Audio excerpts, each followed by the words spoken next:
कोलंबो में करारी हार को करीब 24 घंटे बीत चुके हैं, लेकिन पाकिस्तान में रोना पीटना अभी जारी है।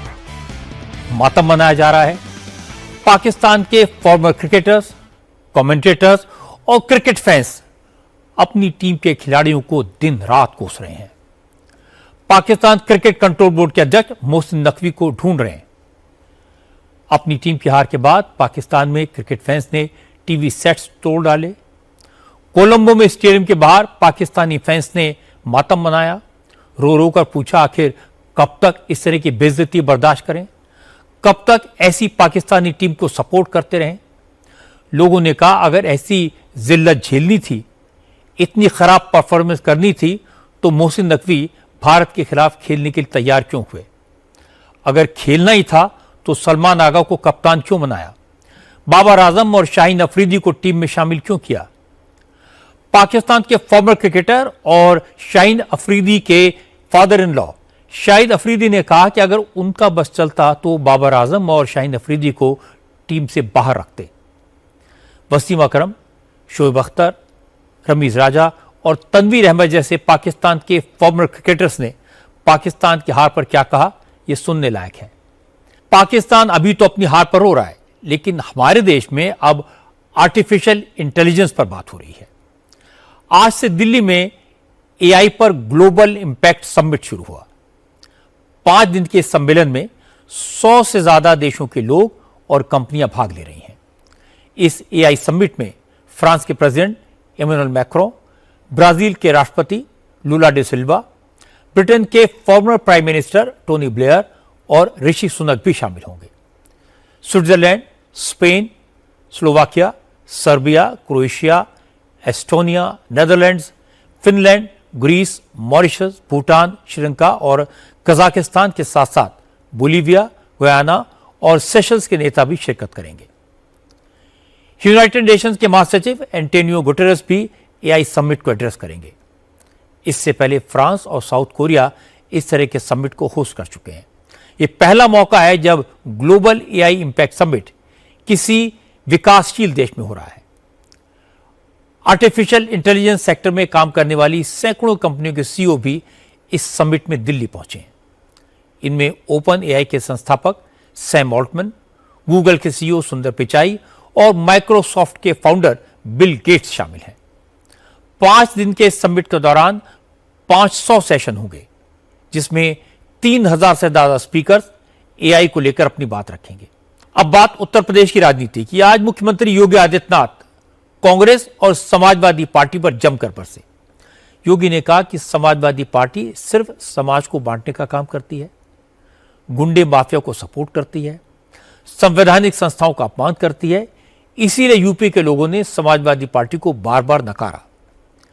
योगी आज विधान परिषद में बजट पर चर्चा का जवाब दे रहे थे।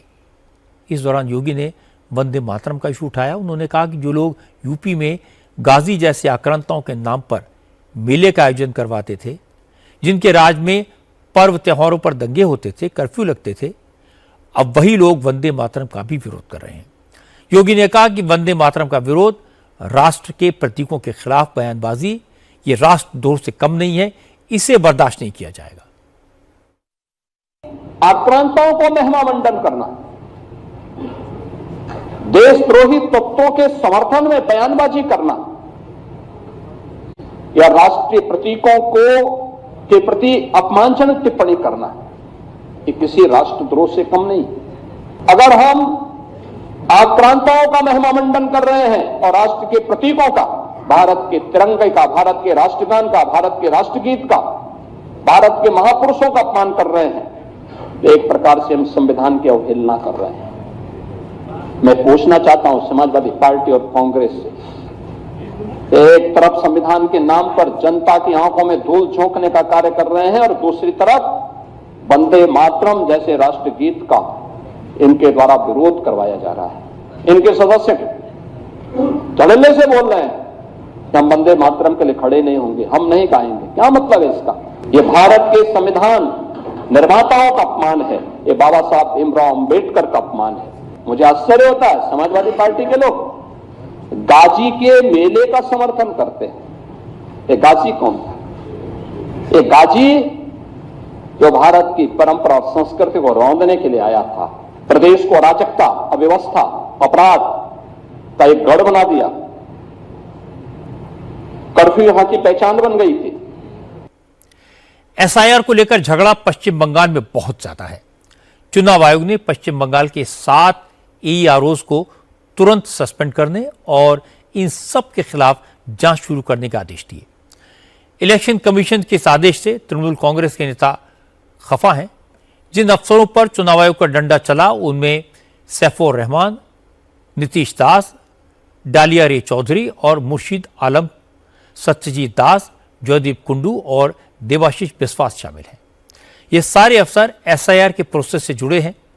इन अफसरों पर आरोप है कि उन्होंने प्रधानमंत्री आवास योजना, इंदिरा आवास योजना और बंगलार बाड़ी योजना के तहत घर बनाने वाले लोगों को जारी की गई फाइनेंशियल असिस्टेंट के सर्टिफिकेट्स को एसआईआर के लिए लीगल डॉक्यूमेंट माना।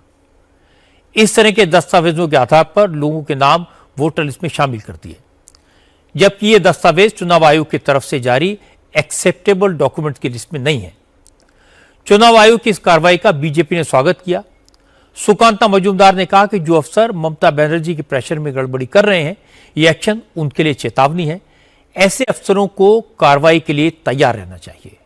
पश्चिम बंगाल की तरह असम में भी चुनावी माहौल है, लेकिन चुनाव से पहले आज असम कांग्रेस का अंदरूनी झगड़ा सड़क पर आ गया।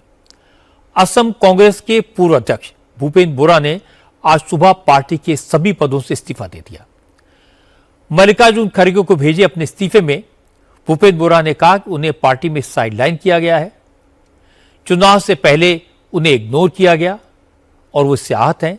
जैसे ही भूपेंद्र बोरा के इस्तीफे की खबर आई तो मुख्यमंत्री हिमंता बिस्वा शर्मा ने कांग्रेस पर जोरदार अटैक किया। हिमंता ने कहा कि कांग्रेस जिस तरह घुसपैठियों को सपोर्ट कर रही है, असम के लोगों के हितों के खिलाफ बोल रही है, उसके बाद कोई भी राष्ट्रवादी नेता कांग्रेस के साथ नहीं रह सकता। हिमंता ने कहा कि भूपेंद्र बोरा आखिरी हिंदू नेता थे जो कांग्रेस में थे। हिमंता ने कहा कि वो कल भूपेंद्र बोरा से मिलने जाएंगे और अगर वो बीजेपी में आते हैं तो उन्हें सेफ सीट से चुनाव लड़वाया जाएगा। He was the last Hindu leader in the Congress party without family background. Bhupen Bora was the last Hindu leader in Assam Congress whose father or mother did not occupy the post of MLA or minister. आज केरल से कांग्रेस के लिए बुरी खबर आई। केरल में भी चुनाव होने वाले हैं, लेकिन मणिशंकर अय्यर ने आज ऐलान कर दिया कि कांग्रेस की जो लीडरशिप है उसकी हरकतें देखते हुए लगता है कि केरल में कांग्रेस की वापसी मुश्किल है। केरल में लगातार तीसरी बार लेफ्ट फ्रंट की सरकार बनेगी। मणिशंकर अय्यर राजीव गांधी से लेकर मनमोहन सिंह सरकार तक केंद्र में मंत्री रहे हैं। मणिशंकर अय्यर पंचायती राज से जुड़े एक कार्यक्रम में शामिल होने केरल गए थे। पंचायती राज में ये उनका जो फेवरेट सब्जेक्ट है।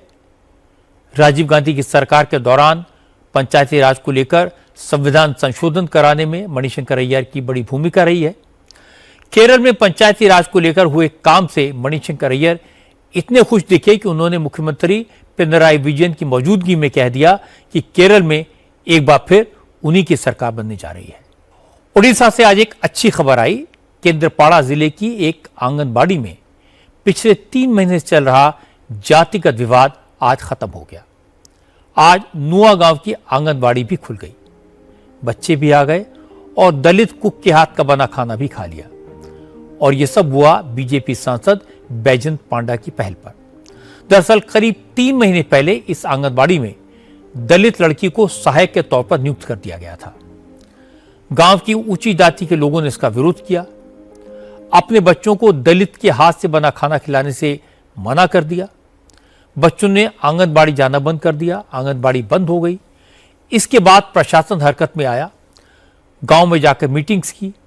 फिर बीजेपी सांसद बैजंत पांडा खुद नुआ गांव पहुंचे, गांव के लोगों से बात की, लोगों के साथ खुद पंगत में बैठे और दलित कुक के हाथ का बना खाना खाया।